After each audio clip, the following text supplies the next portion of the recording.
ধরুন হঠাৎ একদিন খবর পেলেন যে কোনো মিউচুয়াল ফান্ড কোম্পানি বন্ধ হয়ে গেছে। আপনার মনে প্রশ্ন জাগবে যে আমার ইনভেস্ট করা লাখ লাখ টাকার কি হবে?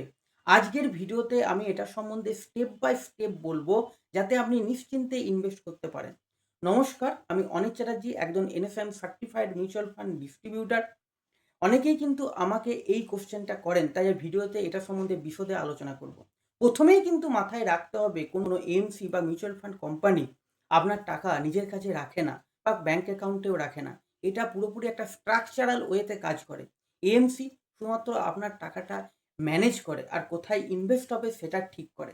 ট্রাস্টি, এই ট্রাস্টি এএমসির উপর কড়া নজরদারি রাখে, সঠিক গাইডলাইন ফলো করছে কিনা সেটা লক্ষ্য রাখে। আর কাস্টোডিয়ান এরাই কিন্তু হচ্ছে আসল। এদের কাছে আপনার সিকিউরিটি বা শেয়ার সবটাই কিন্তু জমা থাকে।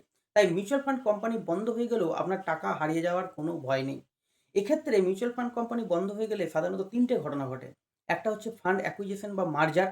যদি আপনার এএমসি অন্য কোনো এএমসির সঙ্গে মার্জ হয়ে যায় বা অন্য কোনো এএমসি তাকে কিনে নেয়, সেক্ষেত্রে আপনার ফান্ডটাও সেখানে ট্রান্সফার হয়ে যাবে।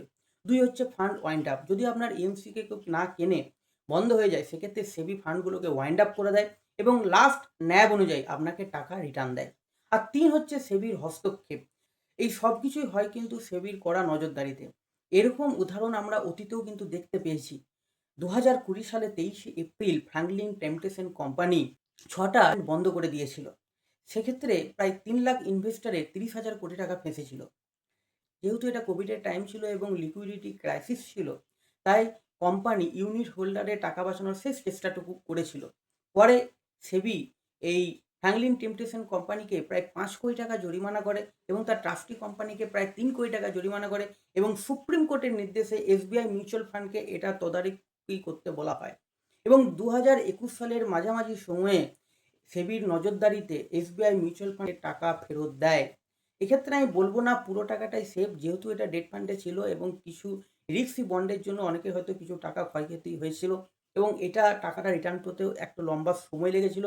কিন্তু আপনার টাকা কিন্তু মরে যায়নি, টাকা আপনি রিটার্ন পেয়েছেন। তাই শুধুমাত্র মিউচুয়াল ফান্ড সিলেকশন করার আগে ফান্ডের রিটার্ন দেখলে হবে না। ফান্ডের লিকুইডিটি এবং কোয়ালিটির উপরও নজর রাখতে হবে।